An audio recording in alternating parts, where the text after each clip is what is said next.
नमस्कार। खबरों के इस बुलेटिन में तुहाडा स्वागत है। मैं हाँ जसप्रीत सिंह। पहला पेश ने चोणवीआं खबरां। प्रधानमंत्री नरेंद्र मोदी ने भारतीय रिजर्व बैंक के गाहक केंद्रित 2 प्रोग्रामां का कीता उद्घाटन।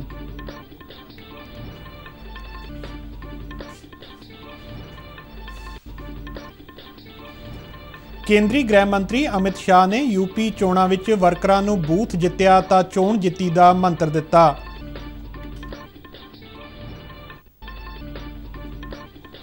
भारतीय रेलवे ने कहा है कि देश भर विच कोविड महामारी तो पहला वांग मुसाफर रेल सेवा बहाल की जाएगी।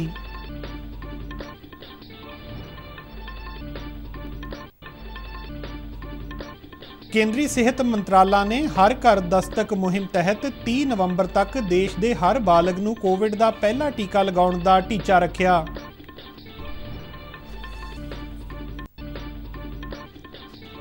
₹300 तो कारोबार शुरू करके 2500 करोड़ रुपए की टर्नओवर तक पुजन वाली पद्मश्री रजनी बैक्टर महिला उद्यमियों लई बने प्रेरणा स्रोत। इस साल गुरपुरब ते 1500 श्रद्धालु जाणगे पाकिस्तान। ते हुण खबरां विस्तार नाल। प्रधानमंत्री नरेंद्र मोदी ने भारतीय रिजर्व बैंक के गाहक केंद्रित 2 प्रोग्रामां का वर्चुअल माध्यम राहीं शुभारंभ किया।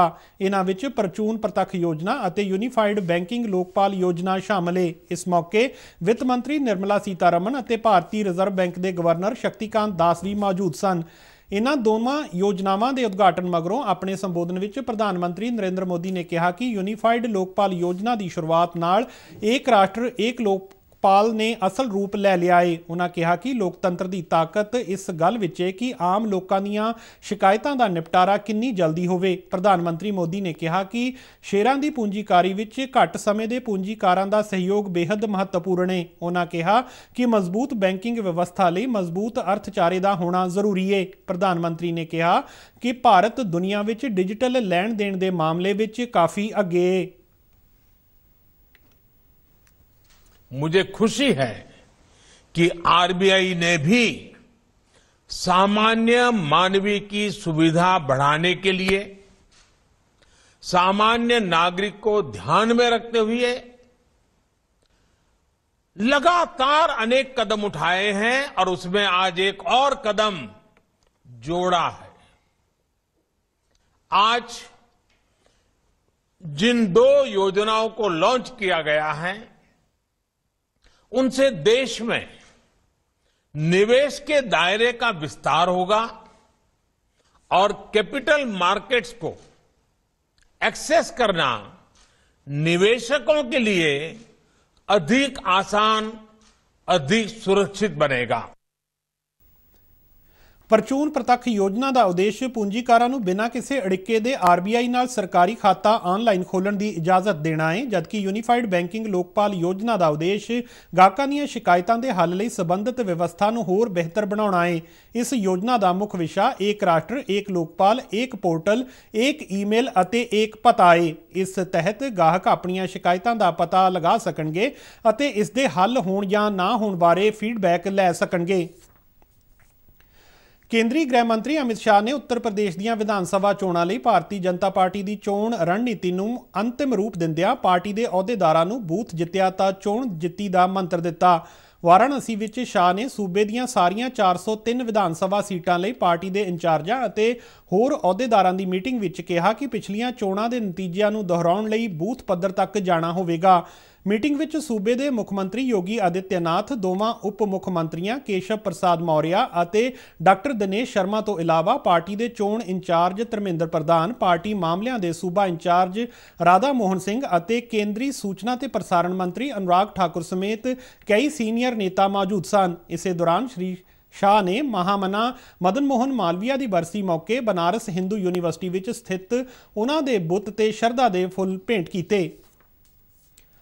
भारतीय रेलवे ने अगले कुछ दिनों में कोविड महामारी तो पहला वांग मुसाफर रेल सेवावां नूं पुराने टाइम टेबल अनुसार बहाल करने का फैसला किया है। रेलवे बोर्ड वालों सारे ही जोनलों के मुख्य वणज प्रबंधकों नूं जारी किए गए एक पत्र विच कहा गया है कि पुराने टाइम टेबल अनुसार ही सारियां रैगूलर, सुपरफास्ट, मेल, एक्सप्रैस और पैसेंजर गड्डियां शुरू कीतियां जाणगियां।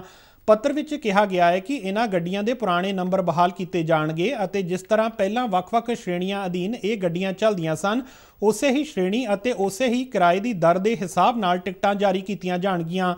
ਜ਼ਿਕਰਯੋਗ ਹੈ ਕਿ ਕੋਵਿਡ ਮਹਾਮਾਰੀ ਕਾਰਨ 20 ਮਾਰਚ 2020 ਤੋਂ ਰੇਲ ਮੁਸਾਫਰ ਸੇਵਾਵਾਂ ਬੰਦ ਕਰ ਦਿੱਤੀਆਂ ਗਈਆਂ ਸਨ ਅਤੇ ਕਈ ਮਹੀਨਿਆਂ ਬਾਅਦ ਖਾਸ ਨੰਬਰਾਂ ਨਾਲ ਘੱਟ ਤੋਂ ਘੱਟ ਗਿਣਤੀ ਵਿੱਚ ਗੱਡੀਆਂ ਨੂੰ ਵਿਸ਼ੇਸ਼ ਸ਼ਰਤਾਂ ਨਾਲ ਸ਼ੁਰੂ ਕੀਤਾ ਗਿਆ ਸੀ। ਕੇਂਦਰੀ ਪ੍ਰਤੱਖ ਟੈਕਸ ਬੋਰਡ CBDT ਦੇ ਸਾਬਕਾ ਮੁਖੀ ਪ੍ਰਮੋਦ ਚੰਦਰ ਮੋਦੀ ਨੇ ਕੱਲ ਰਾਜ ਸਭਾ ਦੇ ਜਨਰਲ ਸਕੱਤਰ ਵਜੋਂ ਆਪਣਾ ਕਾਰਜਭਾਰ ਸੰਭਾਲ ਲਿਆ। ਉਪ ਰਾਸ਼ਟਰਪਤੀ ਅਤੇ ਰਾਜ ਸਭਾ ਦੇ ਸਭਾਪਤੀ M ਵੈਂਕਈਆ ਨਾਇਡੂ ਨੇ ਸ਼੍ਰੀ ਮੋਦੀ ਨੂੰ 10 ਅਗਸਤ 2022 ਤੱਕ ਜਾਂ ਅਗਲੇ ਹੁਕਮਾਂ ਤੱਕ ਜੋ ਵੀ ਪਹਿਲਾਂ ਹੋਵੇ ਕੈਬਨਿਟ ਸਕੱਤਰ ਦੇ ਦਰਜੇ ਨਾਲ ਰਾਜ ਸਭਾ ਦੇ ਜਨਰਲ ਸਕੱਤਰ ਵਜੋਂ ਨਿਯੁਕਤ ਕੀਤਾ ਹੈ। ਸ਼੍ਰੀ ਮੋਦੀ ਡਾਕਟਰ PP ਕੇਸ਼ਵ ਰਾਮਾਚਾਰਿਆਲੂ ਦੀ ਥਾਂ ਲੈਣਗੇ, ਜਿਨ੍ਹਾਂ ਨੇ ਕੱਲ ਰਾਜ ਸਭਾ ਦੇ ਜਨਰਲ ਸਕੱਤਰ ਵਜੋਂ ਆਪਣਾ ਅਹੁਦਾ ਛੱਡ ਦਿੱਤਾ ਸੀ।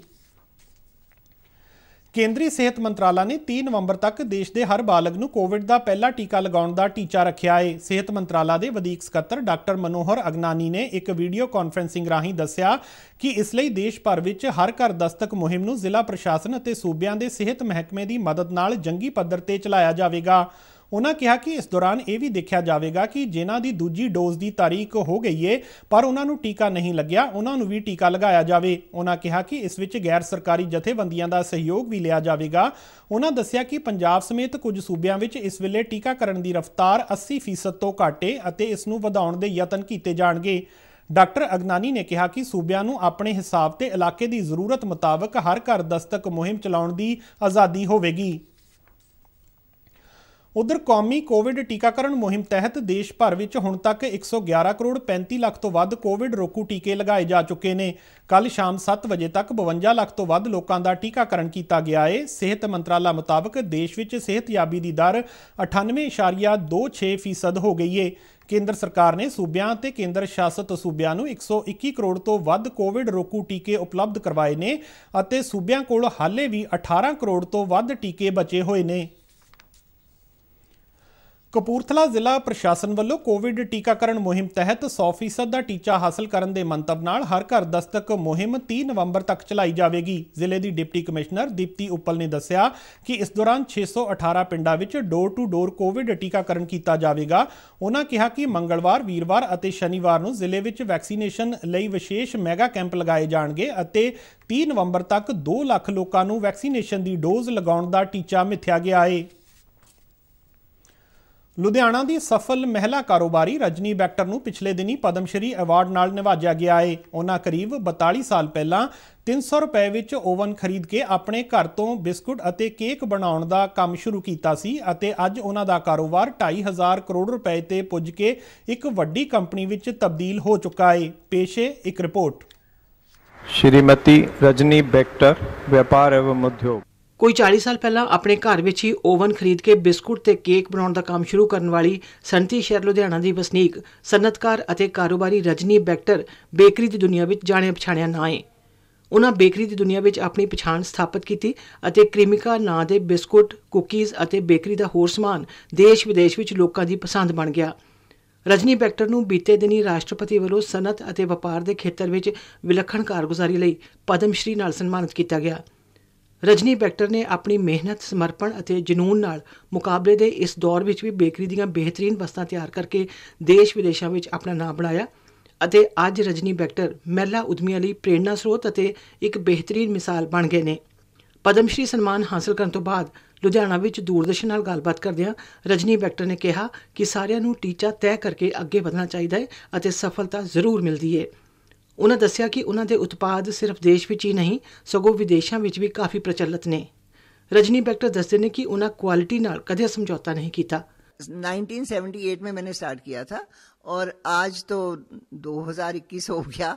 सो बहुत साल हो गए। ज़्यादा जब बढ़ाव की तरफ मैं आई हूँ 90 से बाद में बहुत ज़्यादा ऊपर को गए हैं और आस्ता आस्ता करते करते बहुत ऊपर जाते रहे हैं।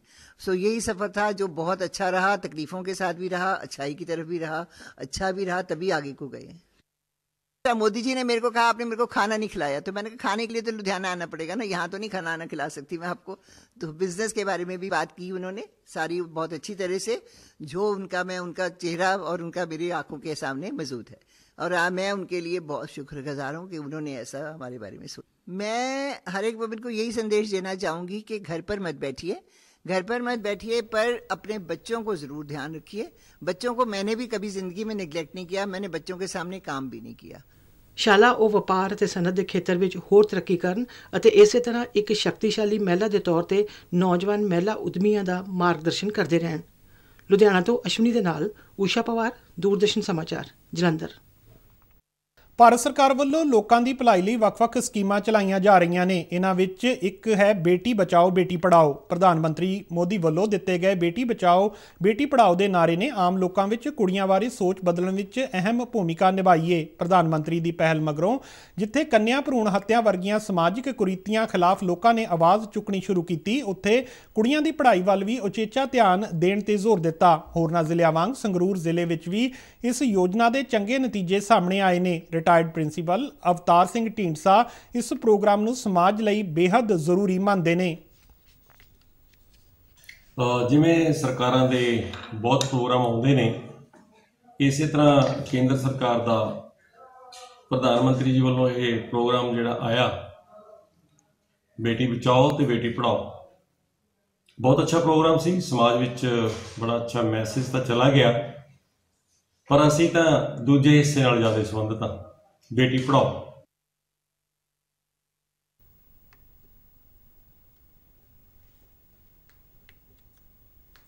ਬੇਟੀ ਬਚਾਓ ਬੇਟੀ ਪੜ੍ਹਾਓ ਦੇ ਨਾਅਰੇ ਨੇ ਕੁੜੀਆਂ ਵਿੱਚ ਇੱਕ ਖਾਸ ਕਿਸਮ ਦਾ ਜੋਸ਼ ਭਰਿਆ ਹੈ ਤੇ ਇਹਨਾਂ ਵਿੱਚ ਖੁਸ਼ੀ ਸਾਫ਼ ਵੇਖੀ ਜਾ ਸਕਦੀ ਹੈ। ख्वाहिश है, साड़ी सब दी यही ख्वाहिश है कि साडियां बच्चियां अगे वधन, इसलिए तुसी सारे बच्चियां नूं सिक्ख्या दे विच अपना योगदान दो। आपां वध तों वध मिल के बच्चियां दा साथ दईए ते जिन्नियां भी लड़कियां ने उन्हां दी सिक्ख्या दे विच अपना सहयोग दईए। ਯਕੀਨਨ ਬੇਟੀ ਬਚਾਓ ਬੇਟੀ ਪੜ੍ਹਾਓ ਨੇ ਕੁੜੀਆਂ ਮੁੰਡਿਆਂ ਵਿੱਚ ਬਰਾਬਰੀ ਲਿਆਉਣ ਵਿੱਚ ਕਾਫੀ ਮਦਦ ਕੀਤੀ ਹੈ। ਸਾਨੂੰ ਪੜ੍ਹਨਾ ਚਾਹੀਦਾ। ਕਿਉਂ ਨਹੀਂ ਪੜ੍ਹਨਾ ਚਾਹੀਦਾ ਸਾਨੂੰ? ਜਦੋਂ ਸਾਨੂੰ ਇਹ ਹੱਕ ਮਿਲਿਆ ਹੋਇਆ ਹੈ ਕਿ ਮੁੰਡੇ ਕੁੜੀਆਂ ਨੂੰ ਦੋਨਾਂ ਨੂੰ ਪੜ੍ਹਾਈ ਦਾ ਹੱਕ ਪੂਰਾ ਹੈ। ਬੇਟੀ ਨੂੰ ਪੜ੍ਹਾਉਣਾ ਜ਼ਰੂਰੀ ਹੈ ਜਾਂ ਸਾਡੀ ਬੇਟੀ ਨੂੰ ਐਜੂਕੇਟ ਹੋਣਾ ਜ਼ਰੂਰੀ ਹੈ, ਉੱਥੇ ਹੀ ਸਾਨੂੰ ਇੱਕ ਮੁਹਿੰਮ ਦੀ ਜ਼ਰੂਰਤ ਪਈ। ਉਹ ਮੁਹਿੰਮ ਹੈ ਬੇਟੀ ਬਚਾਓ ਬੇਟੀ ਪੜ੍ਹਾਓ। ਵਿਮਨ ਐਮਪਾਵਰਮੈਂਟ ਦੀ ਅਸੀਂ ਗੱਲ ਕਰਦੇ ਹਾਂ। ਵਿਮਨ ਐਮਪਾਵਰਮੈਂਟ ਦੇ ਵਿੱਚ ਮੇਜਰ ਜੋ ਰੋਲ ਹੈਗੀ ਸਾਡੀ ਐਜੂਕੇਸ਼ਨ ਅਦਾ ਕਰਦੀ ਹੈ ਅਤੇ ਸਾਡੀ ਐਜੂਕੇਸ਼ਨ ਹੀ ਹੈ ਜੋ ਗਰਲਸ ਨੂੰ ਇੰਡੀਪੈਂਡੈਂਟ ਹੋਣ ਦੇ ਵਿੱਚ ਹੈਲਪ ਕਰਦੀ ਹੈ। ਇਸ ਕਰਕੇ ਬੇਟੀ ਬਚਾਓ ਬੇਟੀ ਪੜ੍ਹਾਓ ਦਾ ਨਾਰਾ ਹੀ ਬਹੁਤ ਸਹੀ ਹੈ।